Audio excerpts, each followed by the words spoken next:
Yeah, I just wanna be the greatest. It's your boy Hifi Vega back again, and today we're doing a Hifi Hyundai update.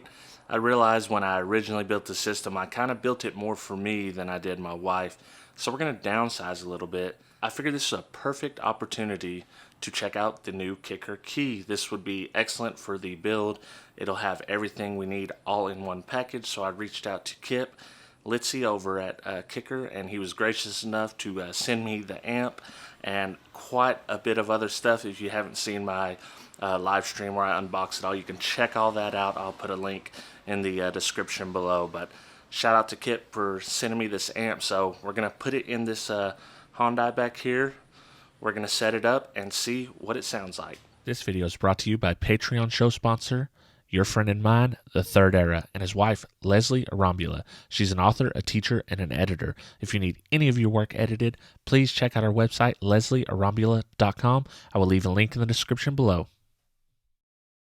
Here's the setup. It's pretty compact, as you can see. I'm definitely not going to make it into the clean wiring club, but I did the best I could here.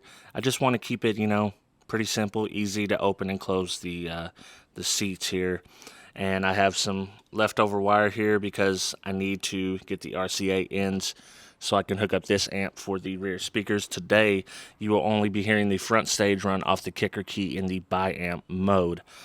And you might not be able to tell, but I was only taking roughly 15 inches of space out of the trunk from this front here to the back, but it actually took quite a bit of space out, so this is really going to help for putting groceries and all that type of stuff back in the trunk easily. Let me get this set up, and then we'll plug the mic in, we'll do the tuning, and see what it sounds like. Once you've got this all hooked up, the setup is relatively simple to understand. You've got the microphone here, and it plugs into the line level or the mic input, and you just put it over here on the driver's side headrest facing up towards the ceiling.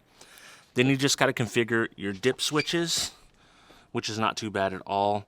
We've got the auto turn on, which it senses the line level in, turns the amp on, which also gives me a remote out to this amp, so that's a very cool feature. And then the fader, I only have the front channels hooked up because we're bi-amping in the front, so fader is off. We've got the compression off, the bi-amp mode on, the Kicker EQ on, and then you can set additional crossovers up over here, and I just went ahead and turned everything off. So now all I got to do is make sure that my gains are turned all the way down, and then I can set this mic up and we can run through the test, and I'll try to capture some sounds so you guys can kind of hear what it does when it goes through the test. Set up, ready to go. I'm going to set the track, and then I'll turn the volume up and we'll let it go and do its thing.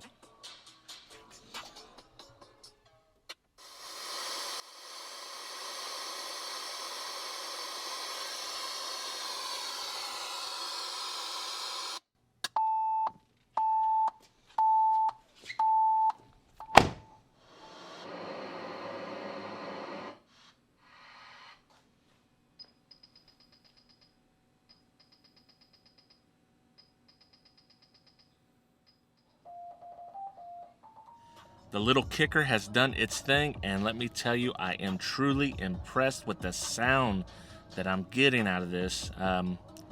It's like voodoo magic. When you set the gains on this, you set them to absolute 0 to do this test, and I don't feel the need to adjust them right now at all. This thing is really giving these mid-bass a workout you will see in the demo. So the only thing I need to mention is the tweeters. Let me kind of show you here. Let me turn you around and show you. They are still in this position here. Once I get the cups ordered and I put them in, I will redo the process. I have the AC on low now. I have the car started. I will turn all this off when we do the sound demos. I've got the seat back further than normal. I'm gonna try to keep this microphone right here in my normal head position so you guys could kind of see what it sounds like. So I've downloaded some new tracks for you guys. I'll let you guys check these tracks out. I think you might like them better than some of the other royalty-free music that we usually have to play here on YouTube. So let's just get into it. Let's not waste any more of your time. Let's hear what this little Kicker can do. And remember, this is the front stage only. There's no subwoofer back there. There's no door speakers in the rear. There's two 6.5s in each side of the door. There's a mid bass with a passive to a tweet up there. So let's hear it. Okay, the first track is called Rage, YouTube audio library, so let's check it out.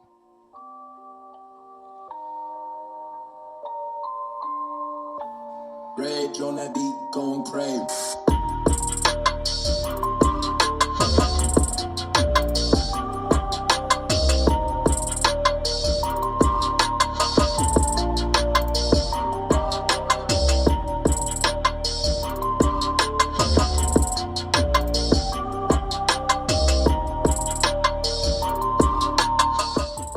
I got one more track that I thought sounded really good, so I'm going to have y'all check it out right now.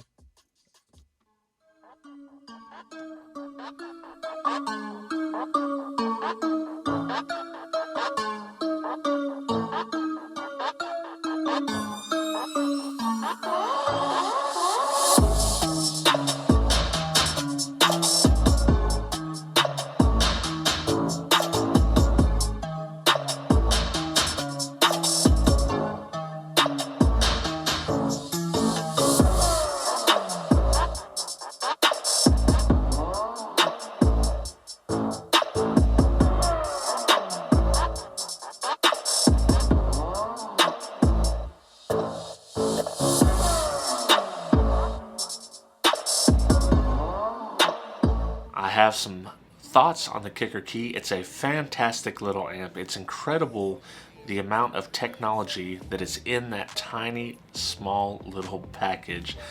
It basically, once you hook it up, it does everything for you. It sets the crossovers, it sets the EQ, and it does the tom alignment even. Very cool.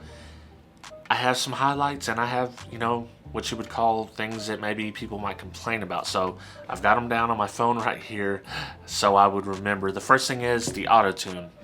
The auto-tune is probably the best auto-tune, and it's not probably, it's the best auto-tune I've ever heard in a stock unit. I've tried the ADPRS and a few other products that claim auto-tune and that have some form of auto-tune. This one sets the crossovers for you, it sets the EQ for you, it sets the time alignment for you. You can defeat the EQ and the time alignment, and you can defeat the crossovers if you're not using by amp mode, which I am. So you can just have a full range signal. You can have the time alignment or by itself, you can have the EQ by itself. You can kind of pick and choose with the little dip switches, which are very easy to figure out.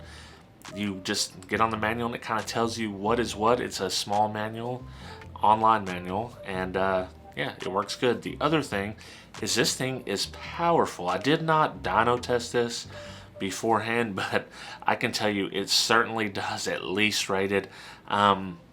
This amp pushes the door speakers as good as the Rockford Fosgate 400 4. I mean, easily as good as that. So it's very powerful. No worries about it only being, I believe it's 65 watts by 4 or 50 watts by 4.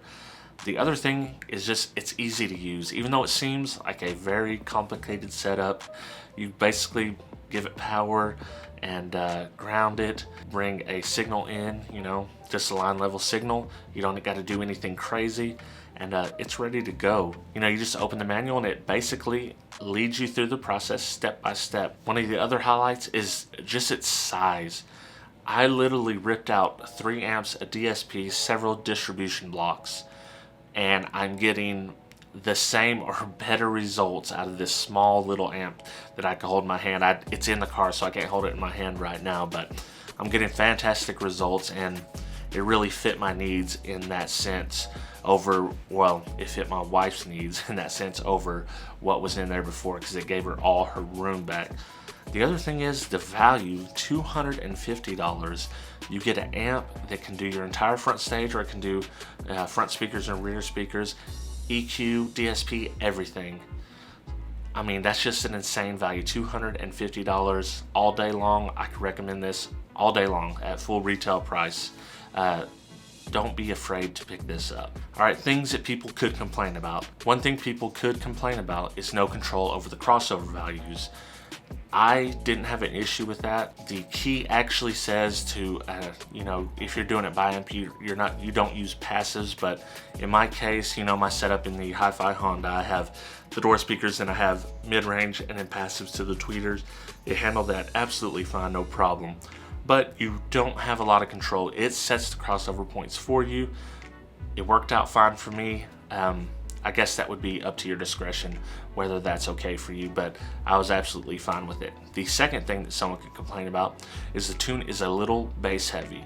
Now for me, I absolutely love that, and I'm getting a huge amount of bass out of the door speakers, enough that I'm considering not even putting a subwoofer in. It's like the kicker sound. I discussed this with Kip, you know, and I said, this is the one thing that I could say that maybe people might complain about, but I actually love it. I love the kicker tune. I think it fits my needs. It is a little bass heavy, but the sound is very smooth. You know, I talked to Kip about the tune, and you know, he kind of said, yes, it is a little bass heavy, and that's the kicker sound. And I would agree, that is the kicker sound. I've heard it in their headphones, and it's very similar. It's a little heavy up top with a nice flat middle, and then it rolls off the tweet just a little bit. Sounds good, and I'm not complaining, but somebody else might. All that being said, fantastic amp. Like I said, recommend it 100% if you're looking for something easy and you're not a big SQ guy and you don't understand all the DSPs and you don't want to mess with that.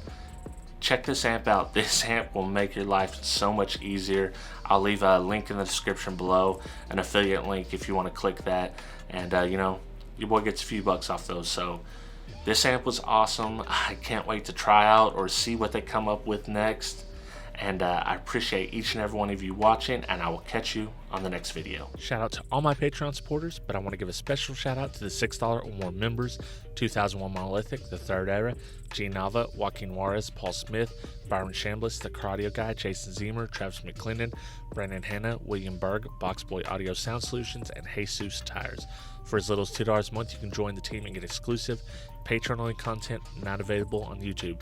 So if you want to help your boy out, check me out at patreon.com/HiFiVega.